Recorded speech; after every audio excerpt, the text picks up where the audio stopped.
അൽഹംദുലില്ലാഹി റബ്ബിൽ ആലമീൻ വസ്സലാത്തു വസ്സലാമു അലാ റസൂലിൽ അമീൻ വഅലാ ആലിഹി വസഹ്ബിഹി അജ്മഈൻ അമ്മാ ബഅദ്.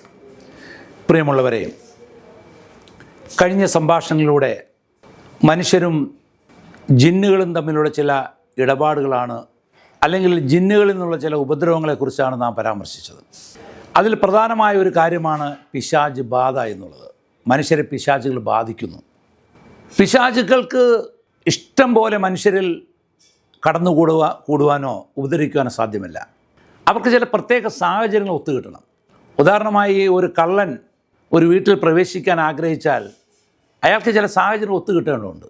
ഒന്ന്, ആ വീട്ടിലുള്ള ആളുകൾ അശ്രദ്ധരായിരിക്കണം, അല്ലെങ്കിൽ വീടുകൾ തുറന്ന് കിടക്കണം, അല്ലെങ്കിൽ വീടുകൾ ആളില്ലാതാവണം. അങ്ങനെ ചില സാഹചര്യങ്ങൾ ഒത്തുവന്നാൽ മാത്രമേ ആ കള്ളന് ആ വീട്ടിൽ പ്രവേശിക്കാൻ സാധിക്കുകയുള്ളൂ. അതുപോലെ തന്നെ ഒരു പിശാച് മനുഷ്യൽ പ്രവേശിക്കുവാനുള്ള ചില സാഹചര്യങ്ങൾ ആവശ്യമാണ്.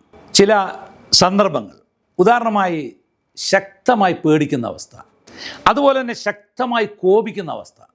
ഇത് പറയുമ്പോൾ നാം മനസ്സിലാക്കണം, ഇപ്പം നമ്മുടെ കുടുംബത്തിലെ ഒരാളെ നമ്മൾ കോപത്തിന് പ്രേരിപ്പിക്കുക, അല്ലെങ്കിൽ അവരെ ദേഷ്യപ്പെടുത്തുക എന്ന് വെച്ചാൽ വാസ്തവത്തിൽ നാം ചെയ്യുന്നത് ഒരു പിശാചിൻ്റെ കളിപ്പാട്ടമായി അവരെ മാറ്റുവാൻ നാം സഹായിക്കുകയാണ്. അപ്പോൾ ശക്തമായി കോപിക്കുന്ന അവസ്ഥയിൽ പിശാചുക്കൾ അവരെ സ്വാധീനിക്കാൻ, അവരെ ബാധിക്കുന്നു. അതുപോലെ തന്നെ വികാരം ഇളകി പുറപ്പെടുന്ന അവസ്ഥകൾ, വികാരത്തിൽ മുഖം കുത്തുന്ന അവസ്ഥകൾ എന്ന് പറഞ്ഞാൽ, അതായത് ചില പ്രത്യേക സാഹചര്യങ്ങൾ. ഇപ്പോൾ ഒരാൾ ഒരു പ്രത്യേകമായ ഒരു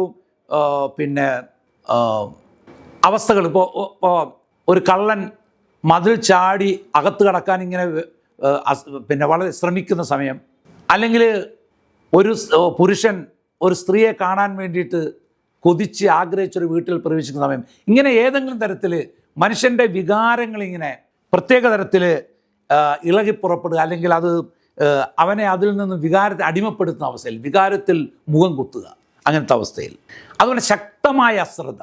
അപ്പം ഇതുപോലുള്ള മനുഷ്യൻ്റെ ആത്മാവിൽ വരുന്ന ചില പ്രത്യേക ദുർബലാവസ്ഥകളിലാണ് പിശാചുക്കൾ ആ മനുഷ്യരിൽ പ്രവേശിക്കാൻ സാധിക്കും. ഉദാഹരണമായിട്ട്, ഒരിക്കലും ഒരു രോഗിയെ ചികിത്സിക്കുമ്പോൾ ആ രോഗിയിലൂടെ ഹാജരായ പിശാച് പറഞ്ഞത്, ഞാൻ ഒരു പട്ടിയുടെ രൂപത്തിൽ വന്ന് അവളെ പേടിപ്പിച്ച് അവൾ ബോധം കെട്ട് വീണപ്പോൾ ഞാൻ പ്രവേശിച്ചു എന്നാണ്. അപ്പോൾ രോഗം തുടങ്ങുന്നത് തന്നെ രോഗിയുടെ ബന്ധുക്കൾ പറഞ്ഞത് ഇതുപോലൊരു പട്ടിയെ കണ്ട് പേടിച്ചിട്ട് അവൾക്ക് അസുഖം തുടങ്ങിയതാണ്. അപ്പോൾ ഇതുപോലെ പേടിപ്പിച്ചിട്ട് അവർ പ്രവേശിക്കുക. അങ്ങനെ മനുഷ്യൻ്റെ ചില പ്രത്യേക അവസ്ഥകളിലാണ് പിശാചുക്കൾ മനുഷ്യർ പ്രവേശിക്കുന്നത്. അതുപോലെ തന്നെ അള്ളാഹുവിൻ്റെ റസൂൽ പറഞ്ഞു, നിങ്ങൾ വൈകുന്നേരമായാൽ കുട്ടികളെ പുറത്തു വിടരുത്, വീടുകൾ വാതിലടക്കണം, ജനലടക്കണം എന്നെല്ലാം പറഞ്ഞത് ഇതുപോലത്തെ സന്ദർഭത്തിന് കുട്ടികൾ വിധേയമാകാതിരിക്കുവാൻ വേണ്ടിയാണ്. അപ്പോൾ ഇതുപോലെ സാഹചര്യത്തിൽ പിശാചുക്കൾ മനുഷ്യർ പ്രവേശിക്കുന്നു. അതിൽ സ്നേഹം മൂലമാണ് പ്രവേശിച്ചതെങ്കിൽ ആ രോഗിയിൽ ക്രമേണ ചില മാറ്റങ്ങൾ വരുന്നു. എന്ന് വെച്ചാൽ ആ സ്നേഹം പോലും വളരെയധികം ഗുരുതരമായ അവസ്ഥയിലേക്കാണ് മാറുന്നത് ആ വ്യക്തിയുടെ ജീവിതത്തിൽ. ആ വ്യക്തിയുടെ സ്വഭാവത്തിൽ തന്നെ ചില മാറ്റങ്ങൾ വരുന്നു. ഉദാഹരണമായിട്ട്, ഒരു സ്ത്രീയുടെ ശരീരത്തിൽ പുരുഷനായ ജിന്നാണ് പ്രവേശിക്കുന്നത്, പിശാചാണ് പ്രവേശിച്ചെങ്കിൽ പിന്നെ അവളുടെ സ്വഭാവത്തിൽ മാറ്റം വരുന്നു. അതുപോലെ തന്നെ അവളുടെ ജീവിതത്തിൽ മാറ്റം വരുന്നു. അവൾ വിവാഹിതയാണെങ്കിൽ അവൾ ദാമ്പത്യ ജീവിതം തകരുന്നു. അവൾ അവിവാഹിതയാണെങ്കിൽ അവൾ വിവാഹത്തിന് സമ്മതിക്കാതെ അങ്ങനെ പ്രത്യേക ഒരു ജീവിതത്തിലേക്ക് പോവുകയാണ് അവർ. ഉദാഹരണമായിട്ട്, വിവാഹ ആലോചന വരുന്ന സമയത്തെല്ലാം ആ പിശാച് ചില പ്രത്യേക സാഹചര്യങ്ങൾ സൃഷ്ടിച്ചുകൊണ്ട് ആ വിവാഹത്തെ തടസ്സപ്പെടുത്തുന്നു എന്നുള്ളതാണ്. അപ്പോൾ ഇപ്രകാരം സ്നേഹം മൂലം പ്രവേശിച്ച ആ പിശാച് ആ വ്യക്തിയുടെ ശരീരത്തിൽ ചില പ്രത്യേക സ്ഥാനങ്ങളിൽ നിലകൊള്ളുന്നു. ഇപ്പോൾ തലയിലാണെങ്കിൽ സ്ഥിരമായ തലവേദന, നെഞ്ചിലാണെങ്കിൽ നെഞ്ചിനിടുക്കം, ശ്വാസം തടസ്സം വരുന്നുള്ള അവസ്ഥകൾ, തോളിലാണെങ്കിൽ ശരീരത്തിന് അമിതമായ ഭാരം തോന്നുന്ന പോലെ, ഇങ്ങനെ പല പല പിശാചുകൾ എവിടെയാണോ കേന്ദ്രീകരിക്കുന്നത് അതിനനുസരിച്ച് ആ വ്യക്തിയിൽ ചില ശാരീരിക രോഗങ്ങൾ. അപ്പോൾ മാനസിക പ്രയാസങ്ങൾ മാത്രമല്ല, ശാരീരിക പ്രയാസങ്ങൾ മാത്രമല്ല, അതുപോലെ കുടുംബജീവിതത്തിലും സാമൂഹ്യ ജീവിതത്തിലെല്ലാം മാറ്റം വരുത്തിക്കൊണ്ട് ആ വ്യക്തിയുടെ ജീവിതം താറുമാറാകുന്നു എന്നുള്ളതാണ്. പ്രിയമുള്ളവരെ, ഇനി പിശാച് ബാധ ഉണ്ടായിട്ടുള്ളത് പ്രതികാരം മൂലമാണെങ്കിൽ ആ വ്യക്തിക്ക് ഒരുപാട് പ്രയാസങ്ങൾ അവ സൃഷ്ടിക്കുന്നു. പല പല രോഗങ്ങൾ, അപകടങ്ങൾ എന്ന് വേണ്ട മരണം വരെയും സംഭവിക്കാൻ സാധ്യതയുണ്ട്. അങ്ങനെ റിപ്പോർട്ട് ചെയ്യപ്പെട്ട പല സംഭവങ്ങളും നമുക്ക് കാണാൻ സാധിക്കും. പലപ്പോഴും മനുഷ്യൻ അറിയാതെയാണ് പിശാചുക്കൾക്ക് ഉപദ്രവം ഏൽപ്പിക്കുന്നത്. നമുക്കറിയാം, പിശാചുക്കൾ സാധാരണ താവളമാക്കിയിരിക്കുന്നത് ജനവാസമില്ലാത്ത സ്ഥലങ്ങൾ, അതുപോലെ അഴുക്ക് നിറഞ്ഞ സ്ഥലങ്ങൾ, ബാത്റൂമുകൾ, ഇതുപോലെ മലിനമായ പ്രദേശങ്ങൾ, ഇവിടെയെല്ലാമാണ് പിശാചുക്കൾ സാധാരണയായിട്ട് പാർക്കുന്നത്. അവിടെ പ്രവേശിക്കുന്ന സമയത്ത് നാം മുൻകരുതൽ എടുത്തില്ല എങ്കിൽ, നമുക്കറിയാം അല്ലാഹുവിൻ്റെ റസൂൽ പറഞ്ഞു, നിങ്ങളൊരു റൂമിൽ കിടന്ന് ബിസ്മില്ലാന്നാണ് പറഞ്ഞത്.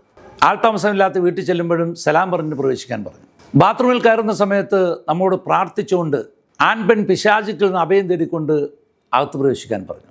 അപ്പോൾ ഇതുപോലെ നമുക്കറിയാം, റോഡ് ക്രോസ് ചെയ്യുന്ന സമയത്ത് നമ്മൾ സൂക്ഷിച്ചില്ലെങ്കിൽ വാഹനം വന്നിടിക്കും, കാരണം വാഹനങ്ങൾ ഓടുന്ന റോഡാണ്. അതുപോലെ തന്നെ പിശാചുക്കൾ താവളം അടിച്ചിരിക്കുന്ന സ്ഥലത്ത് നാം ശ്രദ്ധിച്ചില്ലെങ്കിൽ അവയുടെ ഉപദ്രവം നമുക്ക് സംഭവിക്കാം. ഇപ്രകാരം പ്രവേശിക്കുന്ന ആ പിശാച് മനുഷ്യനിൽ ധാരാളം ഉപദ്രവങ്ങൾ ഏൽപ്പിക്കുന്നു, അവൻ്റെ മരണത്തിന് വരെ ഇടയാക്കുന്നു. ഇങ്ങനെ ഉണ്ടാകുന്ന ഉപദ്രവങ്ങൾക്ക് പലപ്പോഴും ഭൗതികമായ മാർഗങ്ങളിലൂടെ ചികിത്സിക്കാൻ സാധിക്കാതെ വരുന്നു. പരിശോധനകളിലെല്ലാം റിസൾട്ടുകളെല്ലാം നോർമലായി കാണപ്പെടുന്നു, എന്നാൽ മരുന്നുകൾ ഫലപ്രദമാകുന്നില്ല, ഡോക്ടർമാർക്ക് രോഗം കണ്ടെത്താൻ സാധിക്കുന്നില്ല. അവസാനം ആളുകൾ എത്തിപ്പെടുന്നത് ദുർമന്ത്രവാദികളുടെയും വ്യാജസിദ്ധന്മാരും അടുത്താണ്. പലപ്പോഴും ചില ഡോക്ടർമാർ തന്നെ പറയും, ഇത് നിങ്ങൾ മറ്റെന്തെങ്കിലും നോക്കിക്കോ, കാരണം അവർ കൈവിട്ട് കഴിഞ്ഞിട്ട് പറയും നിങ്ങൾ മറ്റെന്തെങ്കിലും നോക്കിയോ എന്ന് പറയും. അതൊരു സൂചനയാണ്. പലപ്പോഴും ഡോക്ടർമാർ നിർദ്ദേശപ്രകാരം പോലും ആളുകൾ മന്ത്രവാദികളെ സമീപിക്കാറുണ്ട്. അതുകൊണ്ട് ഈ വിഷയത്തെക്കുറിച്ച് നാം വളരെ ഗൗരവമായി മനസ്സിലാക്കേണ്ടതുണ്ട്.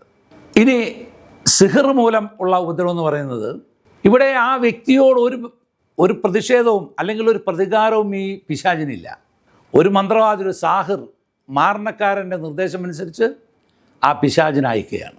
ആ പിശാചിനോട് എന്താണോ കൽപ്പിച്ചിട്ടുള്ളത്, ചിലപ്പോൾ കുടുംബം എന്ന് വേർപെടുത്താനായിരിക്കും, ഭാര്യ ഭർത്തൃബന്ധം വേർപെടുത്താനായിരിക്കും, അല്ലെങ്കിൽ രോഗിയാക്കാനായിരിക്കും, അല്ലെങ്കിൽ കൊല്ലുവാനായിരിക്കും, അല്ലെങ്കിൽ ബിസിനസ് തകർക്കാനായിരിക്കും.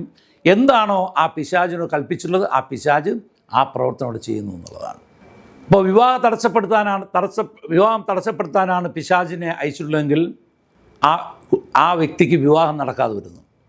ഒരു പെൺകുട്ടി എന്നോട് സംസാരിച്ചതെന്ന് വെച്ചാൽ, ആരെങ്കിലും അവരെ വിവാഹത്തിന് കാണാൻ വന്നു കഴിഞ്ഞാൽ അവരുടെ മുഖമെല്ലാം ഇങ്ങനെ കോടിപ്പോകുന്നതാണ് പറഞ്ഞത്. അപ്പോൾ എന്താ സംഭവിക്കുന്നത് വെച്ചാൽ, ഈ കുട്ടിയെ കാണാൻ വരുന്ന വ്യക്തിയുടെ മുന്നിൽ ഒരു വികൃത രൂപമാണ് പ്രത്യക്ഷപ്പെടുക. അതുകൊണ്ട് ഒരിക്കൽ കണ്ടാൽ പിന്നെ ഒരിക്കലും അങ്ങോട്ട് അയാൾ കടക്കില്ല. ഇപ്രകാരം എന്താണോ ഈ മാരണക്കാരൻ കൽപ്പിച്ചിരിക്കുന്നത്, ആ പ്രവർത്തനം പിശാച് അവിടെ നിറവേറ്റുന്നു എന്നുള്ളതാണ്. അതുകൊണ്ട് നാം വ്യക്തമായി ഈ കാര്യങ്ങൾ മനസ്സിലാക്കുക, അതിന് കൃത്യമായ ചികിത്സകൾ നാം ചെയ്യുക എന്നുള്ളതാണ്. അതുകൊണ്ട് സഹോദരന്മാരെ, ഈ വിഷയത്തെക്കുറിച്ച് കൂടുതലായി മനസ്സിലാക്കേണ്ടതുണ്ട്. അടുത്ത സംഭാഷണങ്ങളെ അത് നമുക്ക് വ്യക്തമാക്കാവുന്നതാണ്. ആഖിറു ദഅ്വാനാ അനിൽ ഹംദുലില്ലാഹി റബ്ബിൽ ആലമീൻ. അസ്സലാമു അലൈക്കും വറഹ്മത്തുള്ളാഹി വബറകാതുഹു.